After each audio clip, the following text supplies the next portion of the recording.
Inaasahan ng pamahalang panlalawigan ng South Cotabato ang tuloy-tuloy na pagbabago ng 15 pang mga drug offenders.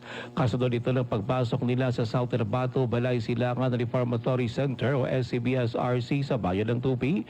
Ang mga kliyente na nakinabang sa plea bargaining agreement ay sasailalim sa 3 buwang reformatory program. Saklaw ng programa ang pagbibigay ng libreng edukasyon, skills at livelihood training, kaalamang pangkalusugan, psychological at spiritual intervention, pagpapaunlad ng pisikal na kakayahan at pagpapanumbalik ng mabuting asal.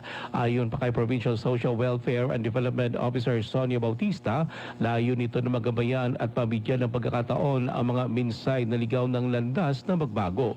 Hinikayat naman ni Community Affairs Officer Earl Madres ang dati mga drug dependent na yakapin ang paglalakbay tungo sa pagbabago kasabay ng pagtiyak ng suporta sa mga ito.